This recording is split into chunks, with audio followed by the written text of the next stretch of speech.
Halo 3 was big enough to swallow the Xbox 360 whole. 19 years later, the franchise's big reset put Master Chief back into a remake of the 2001 campaign. Halo Studios had changed its name and moved to a new engine, then used all of that new technology to return to the first game. For the biggest Xbox series, this was a strange version of moving forward. The usual explanation is that 343 Industries ruined Halo. People have been saying some version of that for years, and the studio gave them plenty of ugly launches to point at. The frustrating part gets lost in that verdict. Millions of people kept showing up. They came back for Halo 4, fought over Halo 5, flooded into Infinite, and spent years waiting for the Master Chief Collection to work properly. Halo had chance after chance to settle into a new life. Somehow, every attempt left the series trying to win back people who had already returned. The weirdness only makes sense next to a time when Halo barely had to ask. When Halo 3 launched in September 2007, more than 1 million Xbox Live members played it within its first 20 hours. By the end of the week, over 2.7 million people had played online and logged roughly 40 million hours. There were midnight launches everywhere, Microsoft marketed the hell out of it, and for a while, Halo seemed to occupy the entire Xbox 360. The numbers are impressive, obviously, but they aren't really the part people miss. Halo 3 arrived with campaign co-op, matchmaking, custom games, Forge, and save films all sitting there together. A group could finish a campaign mission, switch to matchmaking, and end up in custom games without leaving Halo. Forge maps pass through friend groups and online communities. Save films let people revisit a match, take screenshots, or watch something stupid happen from another angle. Even the lobby had a social life. People waited there while parties filled or while everyone decided what to play, with the menu music running underneath it. Sometimes the game itself was almost beside the point for a few minutes. Those stretches mattered because Halo kept the group in one place, even when nobody had started a match yet.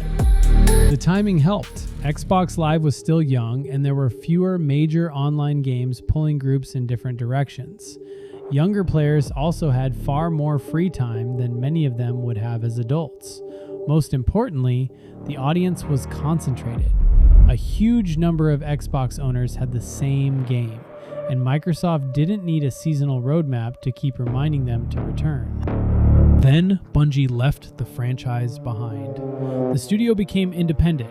Microsoft kept Halo, and a new team called 343 Industries inherited something that had grown far beyond a normal series of shooters. Halo fans cared about details that probably looked trivial from outside. Chief's armor mattered, the music mattered, weapon sounds and the slightly heavy movement of the older games mattered. Tiny changes were never going to feel tiny. 343 couldn't spend the rest of its life tracing Bungie's work either. New artists were inevitably going to leave fingerprints, and the series needed ideas Bungie hadn't already tried. That is a horrible first assignment. 343 approached it with the confidence of somebody walking into another person's house and moving the furniture before learning where the bathroom was. Halo 4 arrived in 2012 and was hardly a commercial failure. It made more than $220 million worldwide on its first day, earned an 87 Metascore, and looked absurdly good for an Xbox 360 game. The campaign gave Chief and Cortana a more personal story, and that relationship became one of the most praised parts of the game. At the same time, you could tell within a few minutes that Bungie's Halo was gone. Chief's armor had been redesigned. The Covenant looked different. Familiar weapons sounded different. Multiplayer introduced customizable loadouts and other ideas that felt much closer to the shooters Halo was competing against. The art was packed with detail, sometimes to the point where an ordinary wall looked like it had been assembled from 6,000 expensive knives. None of those changes destroyed the game. Together, they made the handoff impossible to ignore. Fans started talking about Bungie Halo and 343 Halo as two separate things, and that language never really went away. Every new release now had an extra test attached to it. A game could play well and still spend its entire life trapped in an argument over whether it felt right. Microsoft had a very obvious way to calm that argument down. In 2014, it released the Master Chief Collection, a package built from the games people already loved.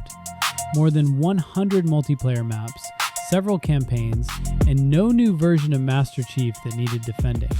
This should have been the easiest celebration imaginable. Instead, the online side barely functioned. Matchmaking searches dragged on or failed completely, parties broke apart, games started with uneven teams when they started at all. 2 weeks after launch, 343 head Bonnie Ross apologized and admitted the studio hadn't delivered the experience players deserve. MC eventually turned into an excellent collection. Years of fixes brought it back to life. Then the PC releases. Restored features and additional content made it far better than the product that shipped in 2014. The repair job was genuinely impressive. It also took years, and the whole sales pitch had been that these were the Halo games people already remembered. Microsoft managed to re-release the multiplayer that helped build Xbox Live, and somehow made getting into a match the difficult part. That launch changed the mood around 343. Bugs no longer felt like a bad weekend that would be forgotten by the next game. People started watching for the catch. Halo 5 arrived the following year and gave them a large one. Its multiplayer found a real audience. The movement was fast and technical, and it pushed farther away from classic Halo than any main game before it. The campaign caused most of the trouble. Marketing had suggested a tense conflict between Master Chief and Spartan Locke, while the game delivered a much less interesting version of it. Then players discovered what they could no longer do. Halo 5 had no local campaign co-op and no local multiplayer. Split screen had survived since Combat Evolved, back when two people sharing a television was the entire multiplayer infrastructure. Now, the newest Halo required another console and another screen if the person sitting beside you wanted to join. This was an unbelievably bad feature to cut from this particular series. Split screen was how a lot of people first encountered Halo, and it had been there before Xbox Live even existed. Removing it made the game less useful in the exact setting where Halo had originally built its name.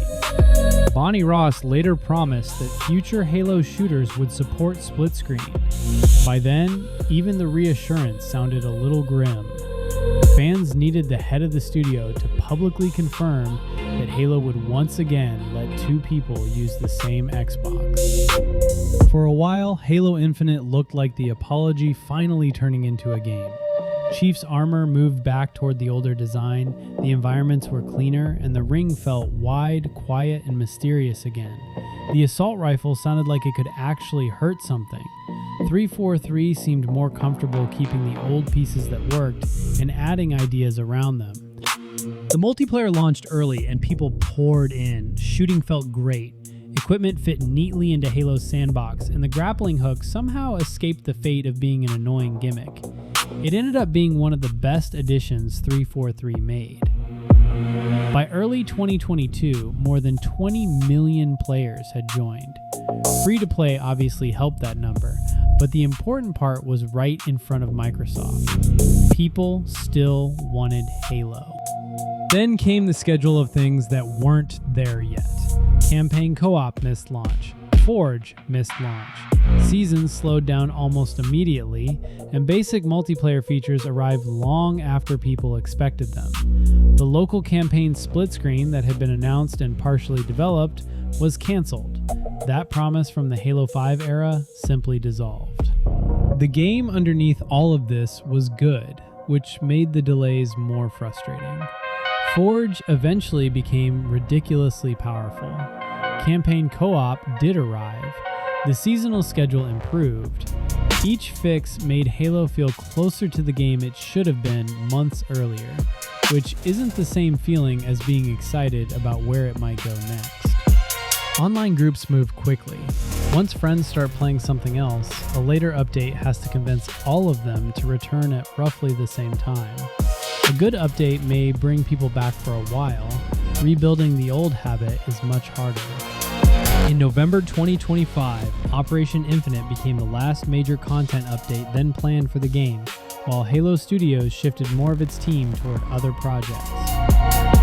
There's something almost cruel about that name. Infinite spent 4 years filling in its missing pieces, improved enormously, and reached the end of its major update schedule just as it had become much easier to recommend. The scoreboard of good Halo games versus bad Halo games misses what these releases did to the way people played. MCC broke the old online games at launch. The next main release removed local play, and 6 years later, Infinite showed up without the modes that gave groups something to build and share. Each problem landed on a different release, but all of them made it harder for people to stay together inside Halo. The players were changing too. People who once had hours to spend in multiplayer now had jobs, families, and less time for games. The market grew even less forgiving. Halo was competing with enormous online games that wanted players to log in forever. A perfect remake of Zanzibar does nothing about a 30-year-old having less free time than he did at 15. That was always going to hurt Halo eventually. Releasing incomplete games while the audience scattered around a much larger market made the damage arrive faster. The live-action show should at least have helped Halo reach people outside the shrinking group that followed every game update. This series had spent years filling advertisements with military science fiction and large battles. Master Chief was already one of gaming's most recognizable characters.